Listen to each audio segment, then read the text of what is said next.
Hi everyone, welcome to Meena for Math, which make your math lesson an easy one. இன்னைக்கு நம்ம CBSE board class 9 chapter 6 lines and angles தான் பார்க்க போறோம். இந்த வீடியோல நம்ம exercise 6.2ல second sum பத்தி தான் டிஸ்கஸ் பண்ண போறோம். Before going to the video, transversal பத்தின வீடியோட லிங்க் மேல காட்டன் டிஸ்கிரிப்ஷன்ல கொடுத்திருக்கேன். அதை செக் பண்ணிட்டு வாங்க. And now let's start. Exercise 6.2 sum number 2 in figure 6.24. So இதான் நம்மளோட figure 6.24.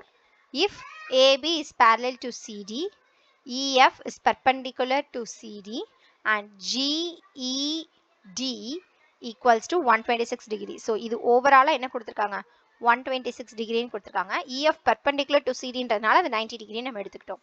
Find AGE. So இந்த angle என்னன்னு கண்டுபிடிக்கணும்.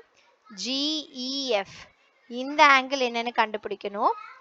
FGE இந்த angle என்னன்னு கண்டுபிடிக்கணும். So these are all we have to find it out. Okay, fine. So first as usual நம்ம எழுதுற மாதிரி நம்மளோட given to find எல்லாத்தையும் எழுத போறோம். So first givenல இருந்து ஸ்டார்ட் பண்ணலாம். So givenல என்னென்ன இருக்கு அப்படின்னு சொல்லி first எழுதிக்கலாம்.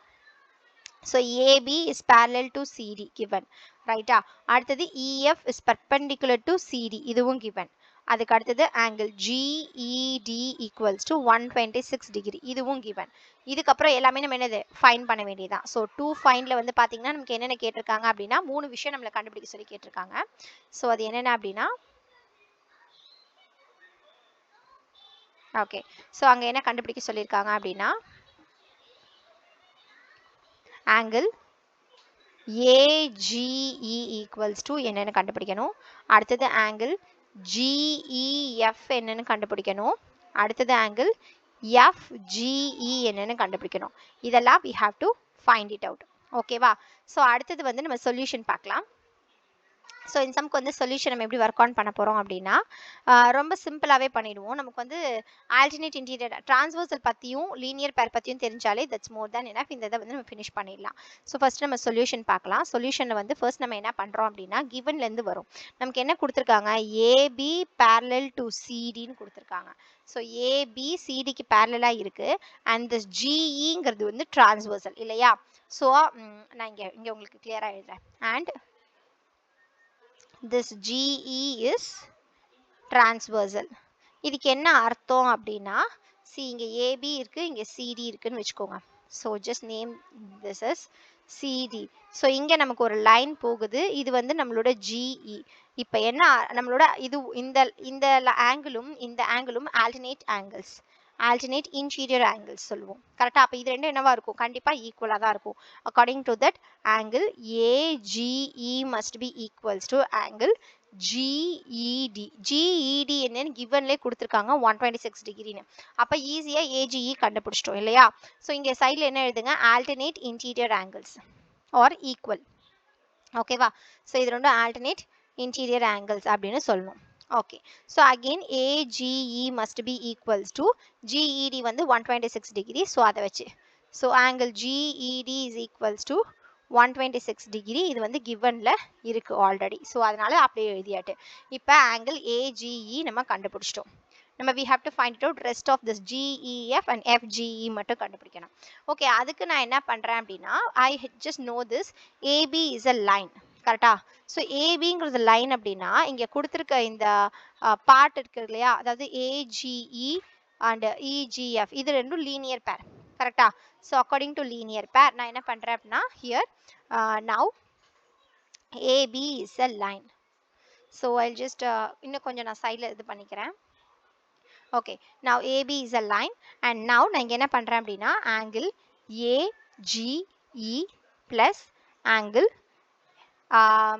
EGFன்னு போட்டாலும் ஓகே தான், இல்லை FGEன்னு போட்டாலும் ஓகே தான். ஏன்னா இங்கே FGE ஃபைண்ட் அவுட் பண்ணணும்னு போட்டிருக்கிறேன். ஸோ அதனால் நான் FGEன்னு எடுத்துக்கிறேன். Equals to 180 degree. ஓகேவா? அக்கார்டிங் டு லீனியர் பேர் படி. ஃபைனா?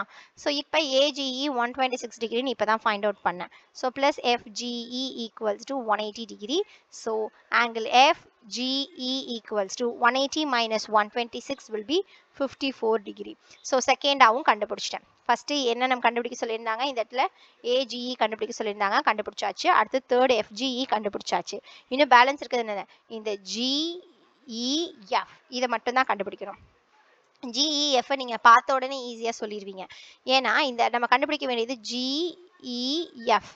நமக்கு வந்து GED already given 126 degree, FED அது பர்பெண்டிகுலர் இருக்கான 90 டிகிரி. அப்போ இது ரெண்டையும் சப்ராக்ட் பண்ணாலே நமக்கு என்ன கிடைச்சிரும், GEF கிடைச்சிருமா. ஸோ அதான் நம்ம பண்ண போகிறோம். ஓகே, ஸோ இந்த இடத்துல என்ன பண்ணுறேன் அப்படின்னா நான் angle GEF will be equals to, அப்படியே அதை பார்த்து எழுதுங்க, angle GED minus angle FED.